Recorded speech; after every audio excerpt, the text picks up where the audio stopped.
stats for losers, man. I don't get involved in that stuff. But Angel Rashad Milligan rolling out. That's a good question. Brandon, you want one quick question? We can't ask Rashad question. Hey, Rashad. Anyways, let me go to the bracket. Cause yeah, for sure. Today was a good day. It was mostly blowouts, but we also had like probably the best game of the tournament today. So yeah. Let's do it, man. So I was right once again. Let me go through to see where I was right at, where I was wrong. I was right, UConn over South Dakota State. I was right, Oklahoma over Iowa. I was wrong. I picked Kentucky over Kansas State. I was right, USC over Mississippi State. I was right, NC State over Michigan State. I was right, LSU over Florida State. That was a blowout. Different game from today. I mentioned that. Ole Miss, I was right, over Baylor. UCLA over Richmond. Oh, I had them over Georgia Tech. Regardless, UCLA won. South Carolina over Indiana, right? This one, oh my gosh. Was this my only miss in the round of 32? Hold on, let me finish. North Carolina won. Dang, I picked North Carolina.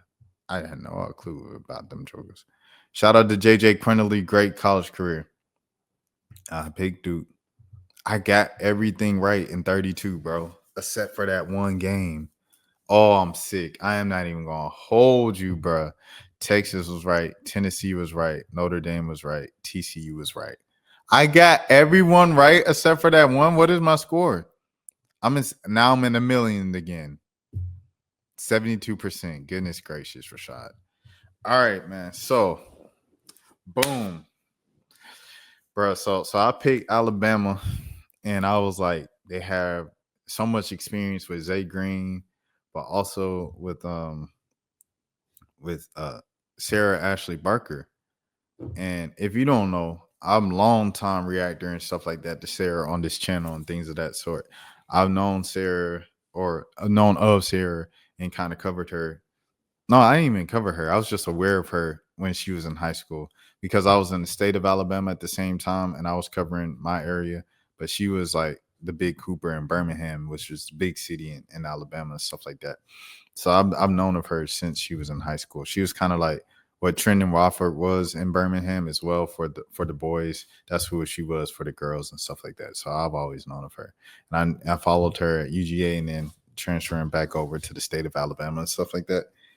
But bro, dog, that white girl got some heart, bro. You just gotta call a spade a spade. And I know that's informal and everything like that, but she has some heart, dude. She has some heart. She fought. One player get fouled out. Say Green foul out. Okay, now they got two of their top 3 scorers out. And then the big fouls out and like double overtime. I said, oh my goodness. And she still fought to the last play. The game still went down to the last play, bro. 45 points. Her career high was like 39.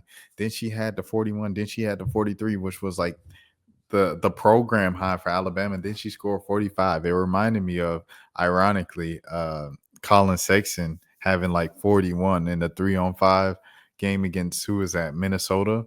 It reminded me of that, ironically. Being in an Alabama jersey and stuff like that. But what a performance, what heart. Maryland, I'm not even gonna lie to you. It's almost like it was just like Maryland. As simple as it sounds, it seems like Maryland was just a team that stayed out of foul trouble longer because they just had more help. They had the low one, number 1, bro. Oh my goodness. She was shooting the lights out in the Norfolk State game too.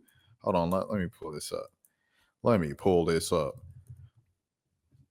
That number 1, bro, she was shooting the lights out the gym. Sarah Tabisu. Man, what? 26 points in 50 minutes. She played 50 minutes. Come on, bro. She ain't step off the court once. Nah, minute. Nah, second. Sellers, y'all know what she's about. 28 points. Okay, Kayleen with 24. Okay. Played a great game, but man, Yo, Sarah, dude, come on, dog. What we doing, man? We got to give it up, bro. That's one of the best performances I done seen in my life, and it came in a loss. I'm like, oh man, I'm sick. But that junk happened with I gotta stop saying that. I gotta stop speaking that over my life. Side note, but what was it? What was the thing I wanted to say? What was the thing I wanted to say? I lost my train of thought. Jada Curry had 41 and a loss. Uh, with Louisville. She had it yesterday, and she ended her college career with that one. 41 points on the loss, man. So it happens. It happens sometimes, but that one, Sarah has none to feel bad about. Like I say, like we always say, it's definitely some kids who I feel like really gave that last kind of opportunity and showing to the WNBA and the league and everything like that. Like, this is what I have to offer to you going into the draft. Haley Van Lith, Harmony Turner, you do the now you got Jada Curry, of course. Deja Kelly had a couple moments, and now Sarah Ashlee Barker and Zay Green. Well, Zay Green didn't really do like crazy in the tournament, but she should definitely be. Diamond Johnson as well. It's definitely a lot of prospects who have been big names and are big names in the college game who should be taken more seriously, I feel like, than what they are being taken currently as WNBA draft prospects. I think this can be a really good draft, and a lot of people can get some steals and the in the first couple of rounds. I mean, in the last couple of rounds, in rounds 2 and 3, because you're going might have players like a Sarah Ashlee Barker, players like a Zay Green, players like a Haley Van Lith, players like a Diamond Johnson. You might find those type of players still laying around in the second, third rounds. Harmony Turner's for sure. Harmony Turner, if she don't go in the third round, there's a chance she might go undrafted. This is no sourced information. This is just me talking. It's just me talking because she's a mid-major player, and y'all know how they do it mid-majors. But yeah, so yeah, man, I think a lot of players up their rank with this WNBA draft stock in this time, and that was a good game.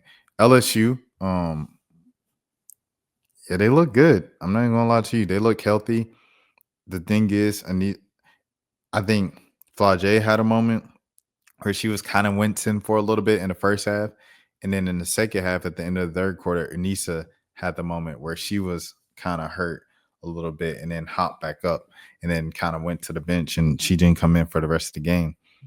Two things you still got to look at. But regardless, some jokers still won by 30. Well, not even 30. It was about by 50. They won by 50 at the end of that game. And I have to shout out the freshman too, the Jada Richard. She spells it Richard, but they were pronouncing it Richard. The freshman, bro, she came off the bench in the second quarter, gave quality minutes, dude. 9 minutes here, 6 points, but they were all tough twos. And those minutes right there really held the team together when Flau'jae was on the bench for an extended period of time after she was kind of, is she hurt? Did she re-aggravate something? Jada Richard really held it down for the team at guard right there. So salute to her for those minutes. Last year, Poa, as you guys know, just a floor general, 13 minutes, 0 points, 0 rebounds, but she still had 2 assists. And I think she's good at what she does. It's kind of like with how Raven Johnson catches a lot of flack for her stats and stuff like that. But like, it's like compared to last tier Poa, they kind of have like the same type of roles, I feel like. And the numbers are vastly different from that. You know what I'm saying? So it's kind of like you have to. Numbers are weird. Box scores are weird in college for sure. I feel like Michaela Williams, a team leading 28 points. Samaya Smith, a big game from her as well, 20 and 12. So yeah, man. And then Anissa had, dang, I didn't even know she had 7 assists before she went out. She had 26, 11, and 7. She could have had a triple double if she didn't get hurt or she didn't get taken out of precautionary reasons. But yeah, a lot of people, well, the announcers, they were saying no team can stop this LSU team. They look like a team that could win the national title this year. And I definitely think they compete, but that health thing is still something I'm looking at, and I don't think it's something that you could just look past. So we'll see what happens in the upcoming rounds. But Samaya Smith, her performance was pivotal because this was someone that I was asking over at the Advocate, Reed Darcy. I was asking him about it, of just like who guards Lauren Betts. There's no more Angel Reese, to team up with Nice down low. So who is guarding Lauren Betts, the best big in the country right now? And he was like, well, Samaya Smith is going to help a lot, and so is also going to help and things of that sort. So yeah, let me see.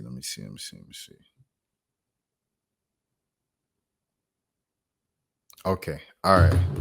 Let me see anything else. That's for losers, man. I don't get involved in that stuff, but. Angel Rashad Milligan rolling out.